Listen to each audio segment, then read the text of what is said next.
I've got this really cool piece of machinery that can do one thing, so I need to figure out how to make it do more things. Like, what other services can I offer on top of the laser cleaning to make to make it a one-stop shop for whatever it is you're looking for?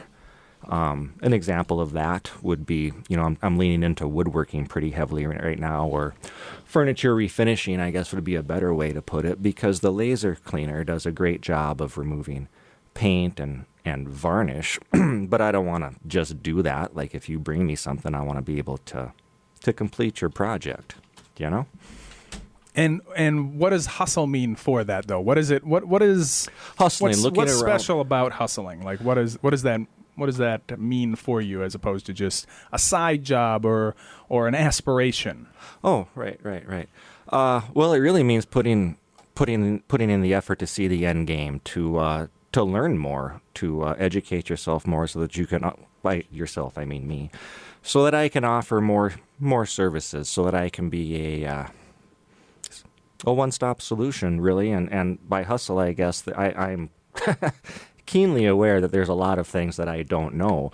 So to me, it's learning those things and figuring them out, so that you, as a customer or a potential client, you don't have to know those things. I can educate you, and we're well on our way to a satisfactory end, to a completed project where everybody's happy. Welcome to the show, where we explore the who, what, where, how, and why of the extraordinary people who define our north of normal metro. I'm Conrad Fargo, and this is the Fargo Five. Today we have Rusty Galloway. What is the name of your organization? Give me the whole. So introduce yourself, who you are, what your organization name is. You're the owner.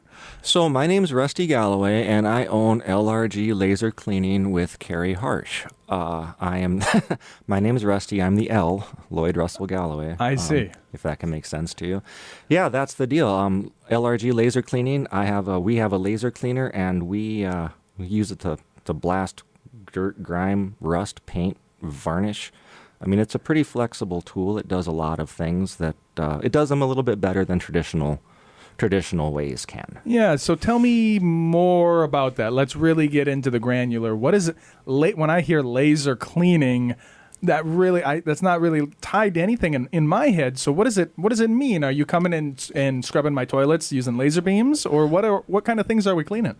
Well, what it really does well, I don't think it would do well on your toilet, just because it's really shiny and glass. No. But what we do, what I like to do, let's backtrack a little bit to, I come from a food background, from a commercial kitchen, and we'd see a lot of dirt, grime, grease, and carbon buildup on the equipment, and there's really nothing you can do to get that off, there's no chemical that's going to get carbon off. You can get a hammer and a chisel maybe to start beating on it. So how do you know that it's... So you said shiny things don't work, but when I think of kitchen, I think like... It should be shiny, yeah, but over time, we're going to get buildup of grease and grime, and it's going to be hard and crusty and impossible to remove. Think of, you've got a big cast iron stove, and you're running 12 saute pans on there, and you're shaking them and flipping, and you're going to get grease and food particles and other nastiness all around your burners around there that during the course of your shift is going to cook onto there into a solid mass of nastiness. Nobody's staying behind to clean that. It's 11 o'clock. You've been rocking for 6 hours. It's time to go home. So you're going to clean up and go home. I'll come in overnight with the laser cleaner, and I can get into the nooks and the crannies and the corners, and I can remove that carbon, and I can get grease off of things that you can't reach or that just take too long. A lot of those chemicals, they either do not a very good job. A lot of them do work, but just not as well. At the end of the game is the laser cleaner just does a better job, and it's faster, it's cleaner. You don't have the exposure to those. Sometimes those chemicals are pretty nasty. Like, you don't want that touching your skin. The laser cleaner can come through and blast that stuff off with no chemicals, and then a pretty minimal cleanup. It blasts the stuff into the air, and then you just have to vacuum it or cover the stuff around it. Are the lasers themselves dangerous in any way for it? Oh, yeah. It's a class 4 laser, which is anywhere from a laser cleaner like me. I have a 300 watt, and so it starts at like 0.5 watts, and then it goes up to military grade Star Wars equipment, right? A class 4 laser. Well, I don't know, and I think most people's experience with lasers. Right, you're thinking Star Wars, Well, right? I mean, video games, movies, things Yeah, like yeah, that, yeah. right? And so I'm wondering exactly, can you maybe paint a picture so I understand the tool that's in your hand? Like, Sure, yeah. How yeah. large is this thing? So what I have, like I said, it's a 300-watt machine. It's about the size of a big suitcase with a long hose on it. It's portable, so I can come to you. I hook up an air compressor to it because there's a head that I hold. Think of it as a, like an old school vacuum, like your Electrolux. You got the box on the ground, the big vacuum hose. I don't know how old your audience is. Maybe nobody knows what I'm talking about. And then you've got the head that you just hold, and, there's an on-off switch. You find the particle you want to blast, you hit the switch. You really can't see the laser coming out of it. It's not like Star Wars or where you're going to see laser beams shooting on everything. It's and you don't ever want to look at it. Straight into your Yeah, lap. that's a bad idea. That's a good way to go blind. It really is. Like I said, class 4, it's serious business. Well, I think it might even be worth slowing down even more to talk about exactly what a laser. People talk about laser swords in Star Wars, right? You got like the light, but you can't get a laser to just stop like that. But they got the laser guns that shoot like a beam. Yeah. Is this like you're shooting bullets, or what is it? Well, it's a continuous so stream. What is it? What is a laser? It's I don't even really know how to answer that. It's concentrated light. Okay, so it is light.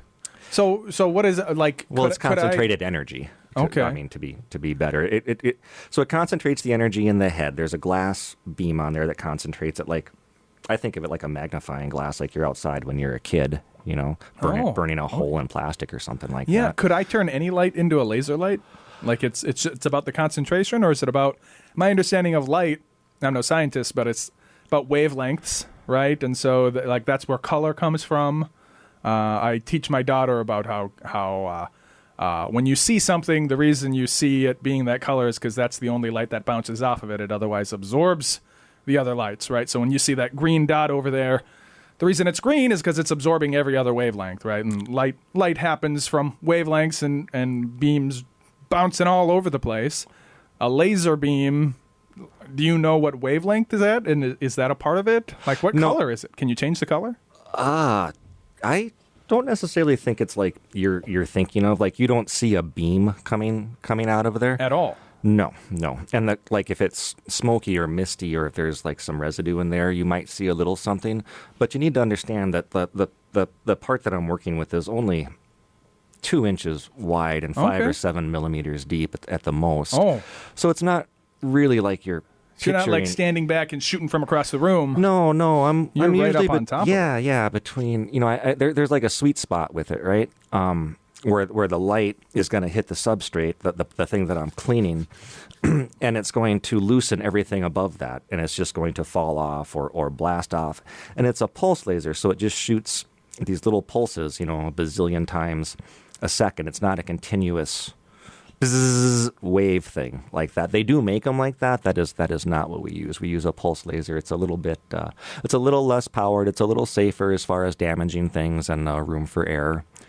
I think I might have misspoken earlier. I don't know that saying that a laser is light is the right term. It's certainly concentrated energy, and how you would get there, I don't really know. I think if I knew something like that, I'd be manufacturing lasers instead of cleaning. You're not the inventor of the laser. You're the operator of the laser. I'm the operator of the laser. I And called how- the guys, and they showed me how to use it. And that's really the extent of what I know about lasers. Well, no, and so we don't need to know the technical details to use it. I get in my car. I have no idea how they work. Right? Well, I thought something about gasoline blowing up, right? Well, I thought the class 4 was important because it's so that's the same kind of laser, like I said, is for military weapons, but they use it also to.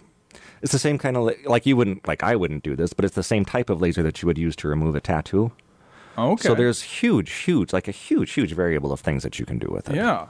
Could you remove if you wanted to train yourself, or do you need a special license to do that? I feel like I need a special laser to do. Like, I've worked with mine, and I don't want to get under that. That seems like a bad idea. Yeah. So, If you were to put like wood underneath that laser, would it catch on fire?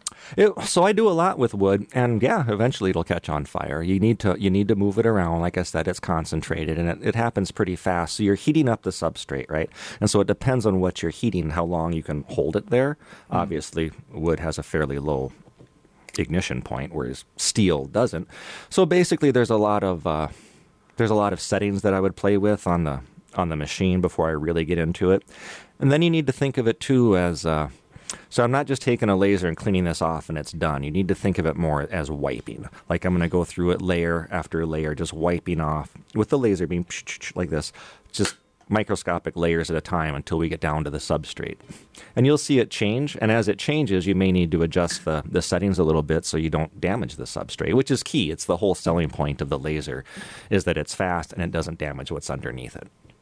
You shared with me that you're currently in this more the startup phase. That's kind of where the word hustle came from. Is it mostly commercial kitchens that you're cleaning now, or what are your primary customers been so far? We've done a few commercial kitchens. We're always looking for more. We're working with some local food trucks just to get their equipment clean because those guys don't have any time. I mean, they're hustling. They're getting their food. They're prepped. They're going to the store. They don't have any time to clean that stuff, so we can help those guys out a lot. Like I said earlier, leaning into woodworking, I love working with varnish and paint because it happens fast, and I love seeing the results. You know, I like seeing something happen right in front of me. So can you like take layers of paint off of wood? Is that an appropriate? That's actually an excellent way to think of it. So like if you brought me a red door, as I cleaned it, that red would go, pink and white, and eventually we would get down to whatever was underneath it, oak or pine or whatever type of wood. Would it blast away stains as well? Yeah. I've done it on concrete, on wood floors. I mean, like wood stain, like it would. Oh yeah. It would get me down. No, not stain, not anything that's in the wood. Varnish Okay. It would take care of. The paint it would take care of. But once you get into the wood, because you'd have to scrape the wood away to. Yeah, I mean, I don't know how about... you would get that out. Okay, yeah, and I don't know either. I mean, you stain over it. You had said, you're a man with a solution in search of a problem. I think. Like you've got the laser and you're trying to find uses for it. Is that? Well, we have found some uses, but at the same time, I wonder what else we can do with it. Just in my day-to-day life, I walk around and I'm like, yeah, can I clean that? Could I, what could we? And then of course, what is the next step? Because you don't want to go to somebody and say, look, this is nasty and gross, and I can clean it up. Okay, so like car rust would be a really good example. Like I can take car rust off of a car. But you're going to have that underlying rust to deal with. Like I can't remove the rust. So if you had a rusty spot on your door, I could come over there and blast that out. But you would need to have some sort of primer or next step product to make sure that because now it's exposed, right? Now it's just going to blow up. And so you're going to get rust cancer everywhere. Have you used it on like car rust before? Like, yeah.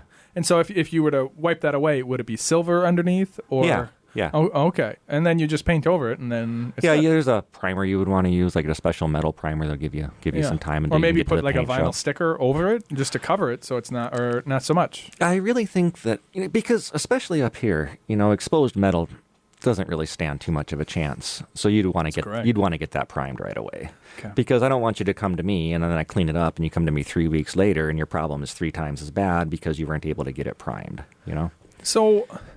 How is it that you came to be in possession of this laser? Because it sounds like you had the laser first and then the business second, or or you wanted to start the business so you went and bought the laser, or how did that go? Well, Carrie and I decided, my partner again, that we wanted a business. Like we wanted to work together and just start a business, but we didn't really know what to do. I started doing some painting because I have a painting company too. And that's what really got me into the mindset of I need to be a one-stop shop, because when you're painting, you're going to find out that more than likely there's more issues. They need this wall painted, but hey, behind this picture, there's a giant hole that we did a bad job drywalling. So can you drywall this too?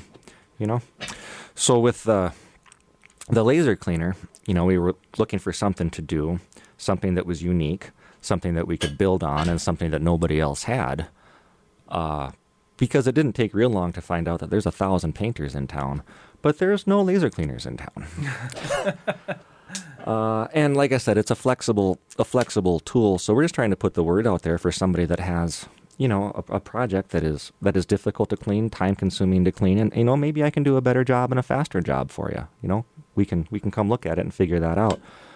So how long have you been doing the painting company? About just as long. And is that well? And so you also said that you're in construction. So how many different things are you in, or is the painting the construction you're talking about? Well, we talked about hustle a little bit ago. I'm doing a lot of things, but most of that is driven by needing to learn more and educate myself. Because once, like for example, drywalling, like I had never taken a hammer to a wall before. I didn't know what's back there, and geez, once you do that, who do you call to fix it? Oh, I guess that's me. Okay, all right. So you do? Are you an all-purpose handyman? Should we be calling you for handiwork too? I wouldn't go that far by any means. At one point, it was an aspiration, but I'm thinking right now that, if I was to say one thing that we're leaning into, I want to say it's going to be furniture restoration or wood restoration. At some point, maybe furniture building. Just trying to branch out. And that's with the laser? Well, the laser cleaner, that really comes in as far as, we were talking earlier about what is the next step, like what can I do for you? So if you brought me your grandma's china cabinet that was in kind of bad condition, and I can take all the varnish off for you, you're probably going to like that because I can do it pretty quick. But now what are you going to do with it, right? You got to find somebody who's going to repair it and who's going to refinish it. Well, why don't I just do all that for you? Does the machine, it just plugs right in? Yeah, the machine will just plug into a wall outlet, and then I have an air compressor that also just plugs into a wall outlet because you need the air compressor. It shoots a little air right in front of the laser beam just to keep the lens clean, just so that you have a nice clean. So you're not blasting the dirt you've already blasted. Okay, so I'm still trying to get a picture. So you're doing the cleaning job, and the painting job. Uh-huh. When did that start? When did you start painting? Oh, about a year and a half ago, maybe. And that while you're still doing the construction. So what I want to do is kind of get the story of. So the painting was supposed to kind of be a thing to keep us to get us into the laser cleaning to sustain us until we could get. So it's all laser cleaning. That's what we want to do. Laser came first. The idea came first, but how are we going to support this while we get the word out? That's where the painting came in. And before the laser, there was just the desire to do a business, any business, with your partner? Well, within reason, any business, it has to be something two people can do that we can build on. So tell me about this partner of yours. Carrie Harsh. She's my partner. She's my buddy. I've known her. I've worked with her for 12 or 15 years. We have a lot of the same ideas. And she's also in construction? She is. She's handling the business side of this. She's doing the website, the billing. She's getting me on shows like this. She's going to the small business expos. She's setting things up. We're going to go to Toppers, and she's just she's working on trying to find other outlets for the laser. Okay. And so how did you meet her? You said she's your buddy. You've known her for a long time. How did you guys come to know her? Well, we worked together for a long time. Yeah, work doing what? We were cooking together. Okay. Well, we were part of the kitchen management team. Okay. Where at? At Sanford Medical Center. Okay.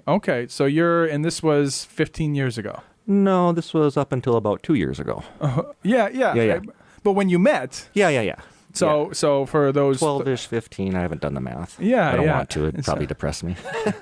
So you worked at Sanford for a long time on the kitchen staff. Yeah. Moved up. You and Carrie were becoming friends. And you would just hang out.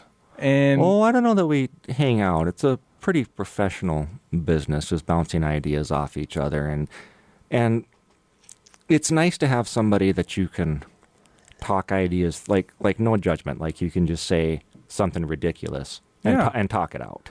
Well, because you never really know. And I find that I don't want to say, I find just talking and like free-form association, that sort of thing, like you never know what's going to come out of that, but you have to be with somebody that you are comfortable with. Sure. Because when you do that free-form sort of stuff, you're really burying your soul, you know? And that's what we're doing in the show right now.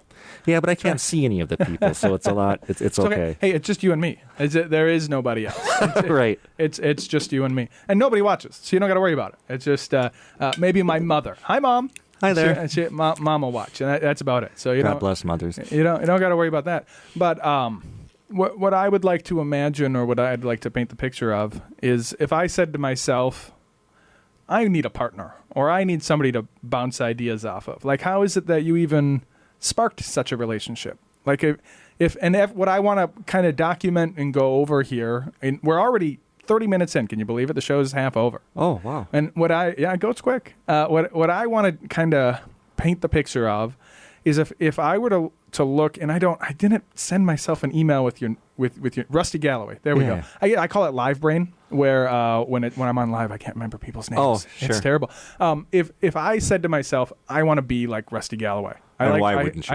I like this guy. He seems like he's got an interesting thing. He's got it going on. What are the steps that led to him becoming the Rusty Galloway we see today? And from what I'm hearing, the first part of that step is this relationship that you had with your partner.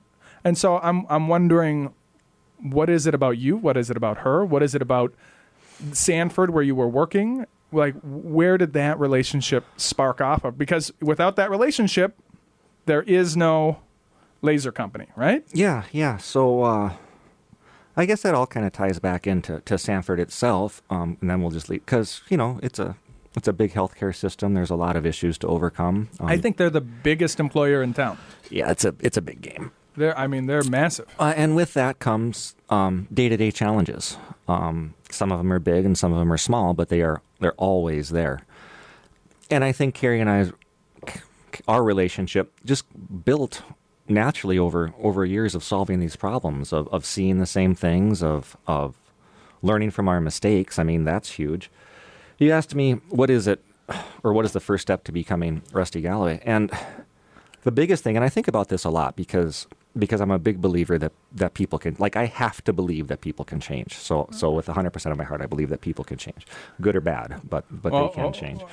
Okay. And I think that the first step to becoming, like 12, 15 years ago, I don't know that I had the self-confidence that I do now, but I look back at some of the things that I've done, and sometimes I'm just amazed. I mean, nothing really comes to mind, but like just a general feeling of, oh my God, I have this huge project and I don't have any idea how to solve it. So Carrie and I would get together and we'd be like, oh my God, this is a huge project. I don't have any idea how, and then we would just start talking. In Sanford, the project at Sanford? Yeah. And what is it that brought you two together? Just you were coworkers, they assigned you guys together. How did you two find each other? Like you just bumped into one another at Sanford. Well, she was working at Sanford before I was, and then I started there. And the way a big corporation, people just get moved around. And I don't know. I've never had a job, so I don't know. Well, okay, so it's a big corporation, and people just get moved around. Okay. And we got kind of pushed into each other. It wasn't bad. I don't want to make it sound like it was bad by any means. No. But that's how we met. And then we just we had. Kind of like school, you end up sitting next to each other in class. I have that context. So I went from college. I had a job for 2 years, and then I haven't had a job. So I don't know what it's like. I don't know how people meet, and I think that is an insanely germane. How do people meet and start relationships? I think people are lonely in the year 2026. Oh, I'd agree. I'm going to tell you about Carrie a little bit. Yeah. So when we first, and I hope she doesn't get mad at me, but we did have something in common that made it easier to... So we're both recovering alcoholics. Sure. Right? And having that in common, because we've both been through the same thing. Does that make any sense? Yeah. And everybody's path is different, but essentially... Many previous guests have been. So I think it's a common struggle. Well, having that in common with somebody, it kind of broke down the initial barriers of trust. Like, I know what you've been through, and you came out on the other side okay. Yeah. Yeah. And so the relationship, the rapport built from there. And then as you're working together... Well, I think neither of us want to see... I think that in the back of our heads, that's a big deal. It seems to be. So I can't speak for Carrie, but to me, it definitely helped build a bond that is definitely there. And I've worked with or I've interviewed many people who part of their story is recovery, and they all, like to a man and woman, mentioned that what a big part it is about their personality, about their story, that dealing with the addiction and all of that, is a part of who they are. So definitely. Well, you want to talk about doing something hard and testing your character. Coming out of the darkness and with an, I don't want to say a new perspective, but regrounded. Yeah. Like I'm not that person anymore. Why can't I do? No matter what it is. I took out I opened up a new checking account, and so I was just talking to my banker, and we were talking about LRG laser cleaning and painting, and he was talking about how he wanted to go on to be like he was a music student. He wanted to do something with music, and he had a piano, and he was tuning pianos. And I just encouraged him to, do that, if your wife, because it sounded like his wife was behind him. So he had a partner, a confidant. If you can financially, I'm not advocating that you go into bankruptcy, but, you're not getting any younger, my friend. And so I went there a couple of weeks ago, and he was gone. He up and quit. And I hope he's doing well. I hope he's doing his piano tuning. Yeah. Well, I think more and more people are quitting the jobs, the JOBS, and starting their own, like we opened the show with, hustles, their own, Well, the thing is, you spend so much of your life at work with all of these people that maybe you have the same goals and maybe you don't. But when you scale it down to just me and Carrie and eventually a handful of people, it's really important to me to have such a cliche, but a family atmosphere, because I've been on the other side where you're just a number, where you're just a thing in the column that has to be moved around, I do. Well, this isn't the first time I've brought this up. People, it's a spectrum, okay? And so people talk about, slavery, there's a big, long history, and we fought a war to get rid of that. But few people talk about indentured servitude, right? And that just went away. And then there's employment, and then there's being a contractor, there's being self-employed, and then there's being an owner. And to me, it's more there's a spectrum, and I feel like more and more people are moving along that spectrum out of employment and more towards self-employment as a means of greater autonomy. Because what I see is a spectrum of autonomy, of what are you going to do to survive in this world? And you can either be completely controlled or completely free. And even with what we do to be productive in this life, there is that spectrum. And I think people are just moving further and further along. I think probably the future, especially with AI agents and robots coming on, the future is we're all going to be owners of little mini factories and controlling agents and robots like that. So I think a lot of people are moving out of the job space and into the hustle. I think that's a part of that natural progression. Well, it could be my age, I'm sure, is part of it. I'm 53 or 4. I lie so much about my age, I'm not even sure. But there is a part about, what you said about autonomy and controlling your own future. And, you wake up one day and you realize that, maybe I don't care if the shareholders made enough money today, You would care if you were the primary shareholder. That is correct. Right? So let's talk again in 20 years. For LRG Enterprises. And so what I'm saying is that it's from being a completely owned cog to being the completely autonomous, principal who reaps the direct rewards of their action. I think it's a natural progression to that, and I think we're seeing that. Yeah, I'd agree with that. It's it's really about keeping your eyes open and like the next step. Yeah. Like if you're paying attention, hopefully it'll just be there. Well, I think it's just the next step for humanity. I think right, I feel like we're moving in I feel like, and right now is like a huge pivot point, and that's why we see so many people doing interesting hustles, and it's because now the option is open. Now the opportunities are there, and I don't know if I were to make a prediction, I don't think anybody will have jobs in 50 years. Well, that's what the smart people are saying. I'm not that smart, so I think it's a good thing. I think it's a good thing. I think like indentured servitude, jobs will go away. Well, I mean, there's a certain billionaire who owns an AI company who is saying that, his goal is that everybody is going to be wealthy. Yeah. Like everybody is going to have wealth. Well, I think what he misses is that, I mean, look, if you even go back 300 years and find somebody from that time and try to explain to them what an email job is. Right. like I sit down and I type at these keys and so that food comes? Well, no, I'm sending messages. Oh, messages to people who will bring food?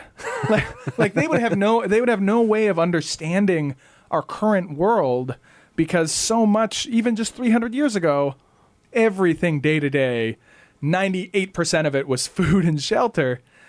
We are already that ridiculously wealthy where we're not concerned. You can go get free food at the food bank. It's right there. You can go get water anywhere. They have water fountains, clean water, anywhere you want it. We take these things so for granted. But I think we're already in an insanely wealthy situation. And so it'll just be kind of the next step from that. So I think there'll still be things to do, and there'll still be the more and less wealthy. But we're all kings compared to people in the 1200s for sure. Well, we certainly have come a long way. I mean, there's no denying that. 300 years, I mean, even 100 years ago, explain to somebody what email was. Yeah. But when you said about an email job, so something that I'd like to mention is that to me personally, it is super important for a job to be able to point to something, that I did that, I made that, I cooked that, I built that, I cleaned that, to you personally. Yeah, I need to have produced something like that I can touch or feel or point at. Putting people, figuring out budgets and food costs, sure, that's a part of what you do, but it's not a very interesting part. It's not. You don't wake up fired up to open up an Excel spreadsheet. You don't, my friend. Nothing gets me more excited than numbers. So if you ever got some numbers that need crunching, I'll keep that in mind. Yeah. Nothing makes me more excited than Excel spreadsheets. I apologize. You got to speak for yourself. I didn't realize that you existed. I spend every waking minute of my day just hoping that I can get my hands on an Excel spreadsheet to work with, because I wish I'd have known you a few years ago. Yeah, I'm an interesting guy to know. Back to you and your partner. So you're working together. You've got all this relationship. At some point, you said to each other, somebody said something. Let's do something outside of Sanford. Yeah. Do you remember that? Where that started? Who started that? How that started? Well,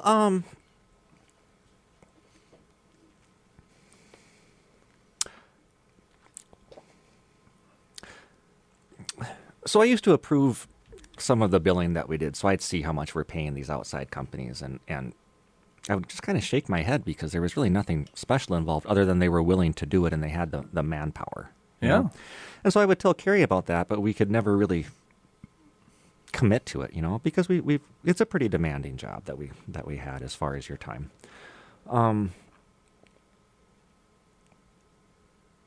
So I kind of lost my train of thought there. I'm sorry. Well, I think I kind of get it. I mean, you saw how much money outside vendors were able to charge. Well, and I didn't really understand that. And then you start hearing all the cliches like you're never going to get rich working for somebody else and all those other things. Yeah.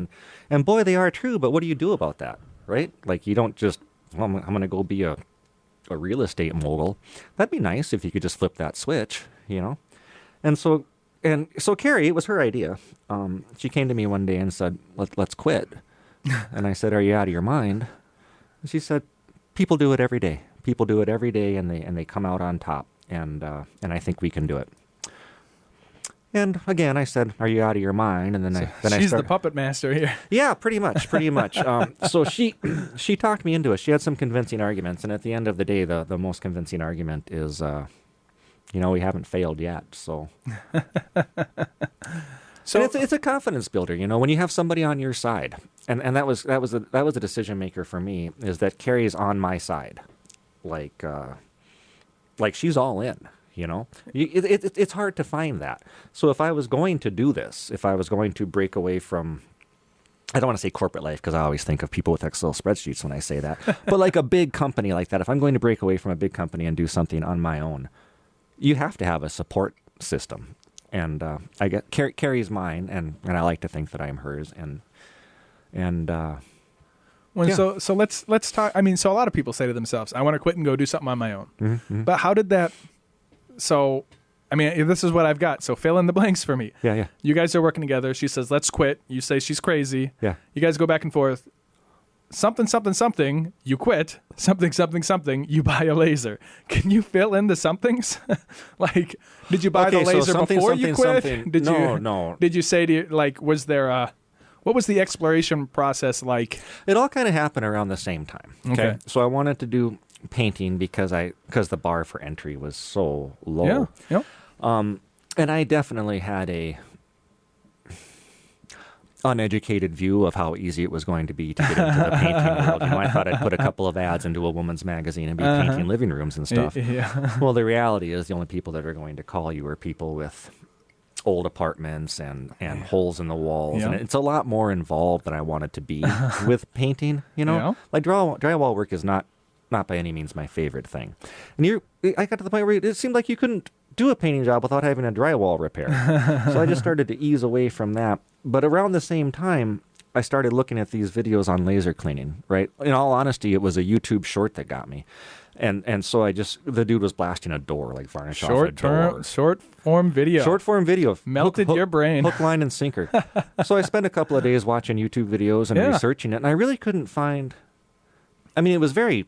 Here it is, and like nobody's telling you how to do it. Like, here's our machine, and you got to figure out what to do with it. And so I'm watching these videos, taking varnish off, taking rust off, taking mold off of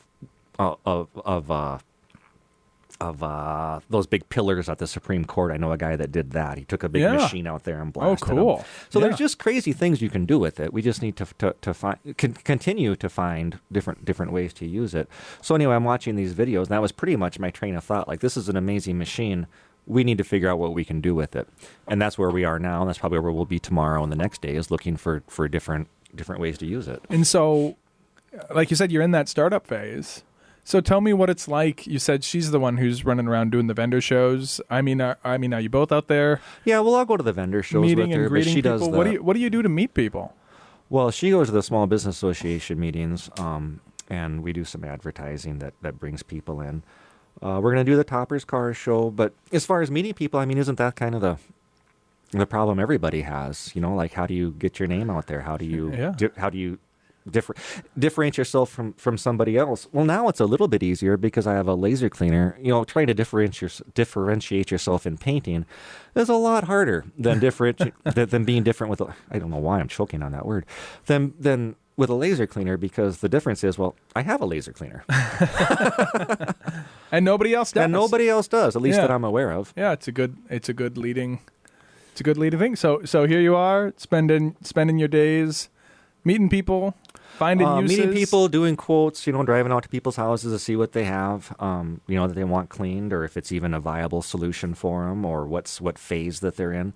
There's somebody we're talking to now that wants me to clean up an entertainment center for them. Well, I want to do the rest of it. Like, why do you just want me to strip it? Why don't you just have me, take it apart, repair it, stain it, put it back together? You're probably trying to save money.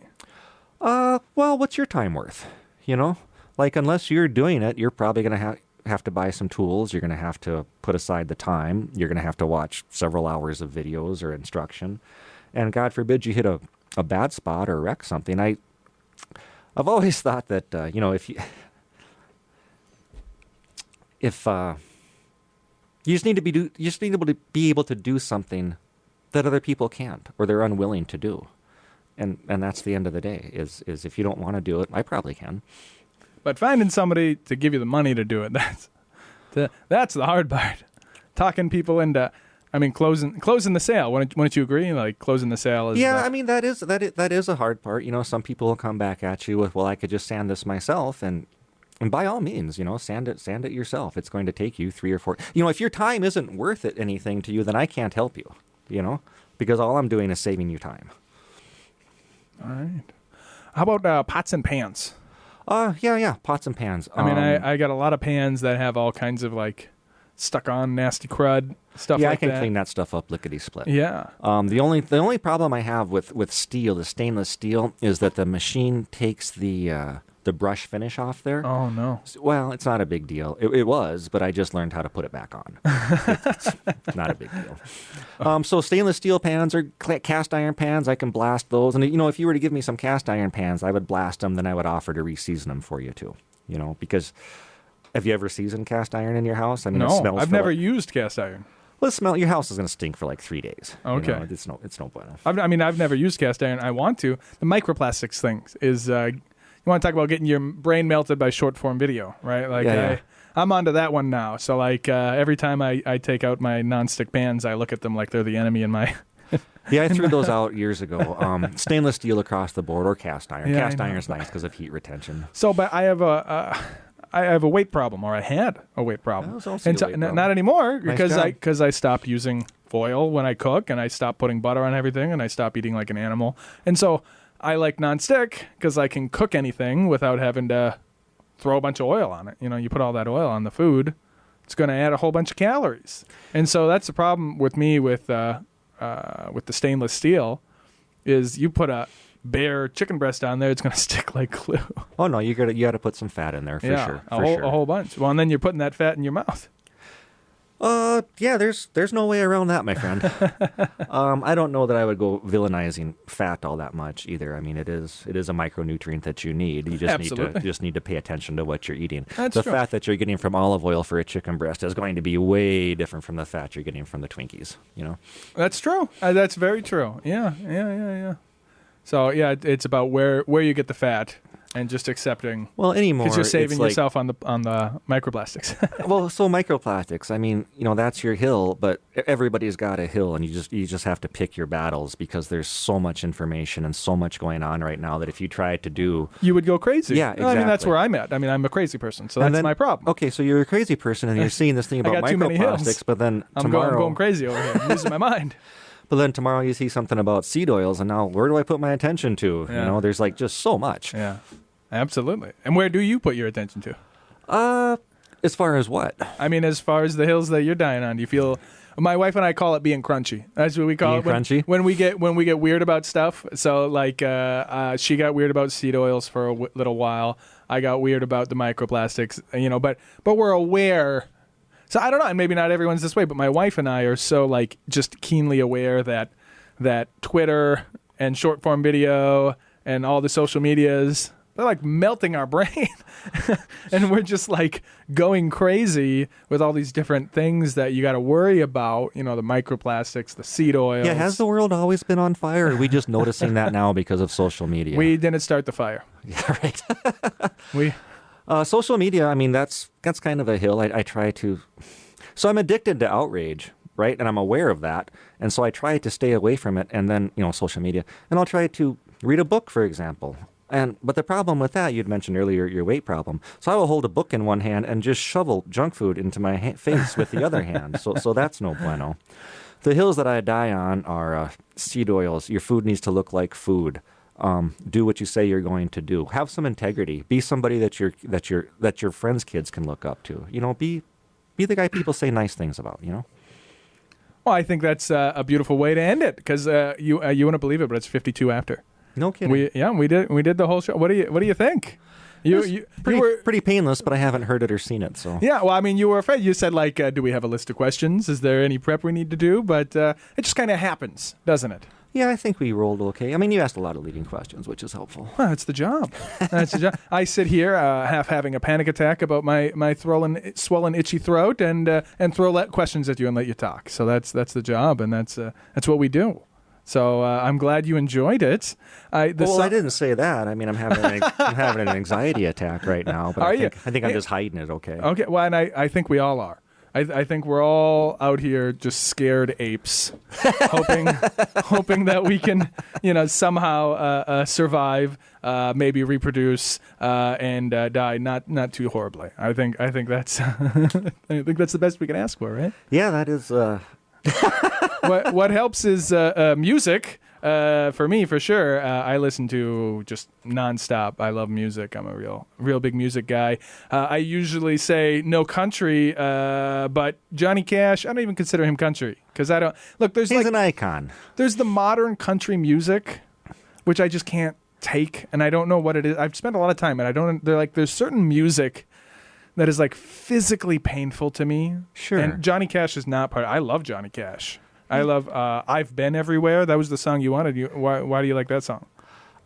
I just really like the song. I like the idea of being able to be like, yeah, let's talk about it. I did that. I did this. I've been here. Yeah. Like just having those life experiences. The idea of travel and seeing all of it, the whole laid back attitude of the song is kind of fun.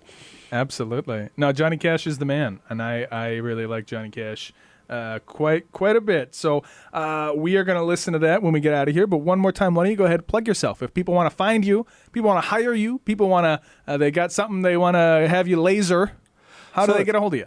So you're going to want to email Carrie at lrglasercleaning.com. You can also look us up on Facebook or the internet. It's LRG Laser Cleaning. Fantastic. And of course, I'm Conrad Fargo. You can find me anywhere. You can type in Conrad and Fargo. Have you ever been, there's this one website I finally got on. It's a little indie. Maybe you've heard of it. Amazon.com. You ever that been thing's there? still around? Yeah. Yeah. Well, if you type in Conrad, Hotel Conrad shows up, and they got like little rubber duckies for $30. That doesn't help. If you type in Fargo, the TV show comes up. You know there's a Fargo TV series? Seasons 1 and 2, outstanding. Not the movie. Not the movie. No, they did a TV series. And seasons 1 and 2 are outstanding. 3, 4, no. 5, definitely no. Oh, made it 5 seasons. Yeah, but only the first 2 are worth watching. Okay. So if you do go to watch them, watch season 2 actually, and then watch season 1. They're very good. Because they go anyway. Watch season 2 first, and then watch season 1. So, but if you type in Fargo, that's what you get. But if you go to Amazon.com and you type in Conrad and Fargo, I'm there. It's me. It's me. You can subscribe. You can listen to Amazon has their own podcast platform. Oh, yeah, sure. Or you can find me on Spotify or YouTube or anywhere. So you can find me anywhere. You can type in Conrad and Fargo. So please do that, and then like, share, and subscribe. That's all I'm asking. Like, share, and subscribe. Conrad Fargo. We're going to get out of here with some Johnny Cash. We'll see everybody next week. Thank you for coming. Yeah, thanks for having me. Thank everybody for listening. Thank you for listening. I was toting my pack.